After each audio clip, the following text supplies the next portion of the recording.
ઓ પદ્મની બેન, મારો સવાલ આજે તમને છે કે પહેલા તમે એમ કહો કે તમારે કરવું છે શું?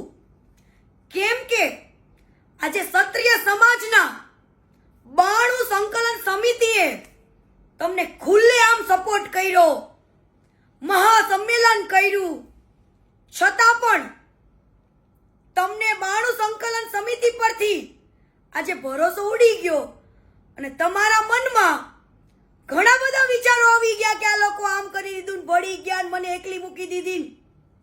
તો બેન, પેલા તમારે શું કરવું છે ને વિચારી લ્યો.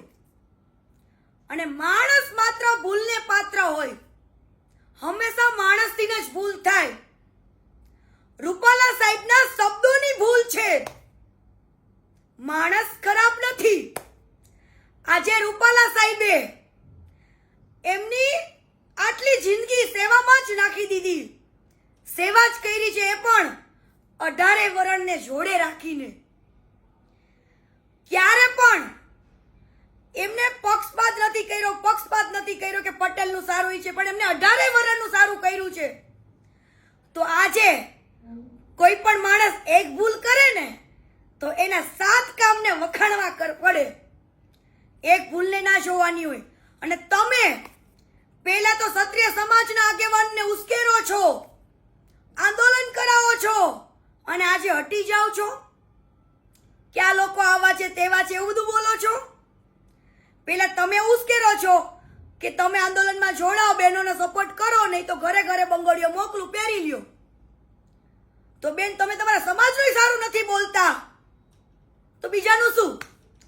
પણ પદ્મિની બેન, યાદ છે ને કે તમારાથી પણ એકવાર ભૂલ થઈ હતી, દલિત સમાજ માટે બોલ્યા હતા, તો તમને દલિત સમાજે પણ મોટું મન રાખીને માફ કર્યા હતા, એ ના ભૂલતા.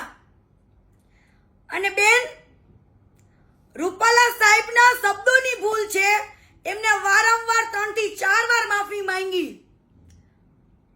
છતાં પણ તમે નવા વિચારો, તમારા નવા આંદોલનો કે હું ભૂખ્યા પેટે બેઠી છું, હું જોહર કરી. તો બેન, તમે તો જોહરને બદનામ કર્યું. જોહર કોને કહેવાય ને, ઇતિહાસો તો અમે વાંચ્યા છે, પેલા તમે વાંચી લેજો. અને બીજી વસ્તુ કે આજે માણસના કામ બોલે છે, ભાજપ સરકારના કામ બોલે છે, ત્યારે એમને લાખો લોકો આજે ચાહે છે. એક ભૂલને ના લેવાની હોય. અને મારી પાસે એક વિડીયોનું પ્રૂફ છે, એની અંદર એવું બોલે છે કે અમે આલુ મવાલીની દીકરીઓ નથી, અમે આલુ મવાલીની બાયડીઓ નથી. તો શું બીજા બધા સમાજના આલુ મવાલી છે? તો તમે તમારી જીભ ઉપર કંટ્રોલ રાખો અને પછી બોલો. આજે ક્ષત્રિય સમાજે આટલું બધું હેલ્પ કરવાથી તમે એમને શું આપ્યું? બીજી વસ્તુ કે હું ક્ષત્રિય સમાજને એક દિલથી અપીલ કરું છું કે રૂપાલા સાહેબ આપણી બાપ દાદાના વડીલ ઉંમરના છે, તો એમને 3 વાર માફી માંગી છે ને, તો હવે મારા ભાઈઓ ભૂલી જાઓ ને માફ કરો, મોટું મન રાખીને. ક્ષત્રિય સમાજમાંથી લીલા માથા દીધા છે, તો તમે એક રૂપાલા સાહેબની ભૂલને માફ નહીં કરો. આજે હું એક પટેલ સમાજની દીકરી થઈને એક અપીલ કરું છું કે એમને મોટું મન રાખીને માફ કરી દો. આ પદ્મિની બેન ખોટી રીતના સમાજને ઉશ્કેરે છે અને અત્યારે બેન ફૈરું બોલે છે.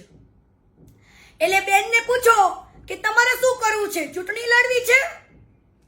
તમને સ્ટેજ ઉપર ઓછું બોલવાનો સમય આપ્યો તોય ખોટું લાગ્યું, ત્યારે તમે એવા રેકોર્ડિંગ બહાર પાડો છો કે આજે આ ગાંધીનગર બધા મળવા ગયા તો બધા ભળી ગયા, આમ થઈ ગયું, તેમ થઈ ગયું. તમને તમારા સમાજ ઉપર ભરોસો નથી. બીજી વસ્તુ, તમે એમ બોલો છો કે સાફા બાંધીને આ લોકો આટા મારે છે, ફાકા ફોજદારી કરે છે. કેમ? તમારા ભાઈઓ ઉપર તમને ભરોસો નથી. અને બીજી વસ્તુ બેન, પદ્મિની બેન, તમારું જાણવું હોય ને તો મને રૂબરૂ મળજો. તમે કેટલા ખોટા કેસમાં કેટલાને ફસાવ્યા છે ને, એ બધી છે. ને રૂપાલા સાહેબને મોટું મન રાખીને હું ક્ષત્રિય સમાજને અપીલ કરું છું કે એમને માફ કરી દો, મોટું મન રાખીને, અને સાથ આપો, સહકાર આપો. એ આપણા બાપ દાદાની ઉંમરના એક વડીલ છે.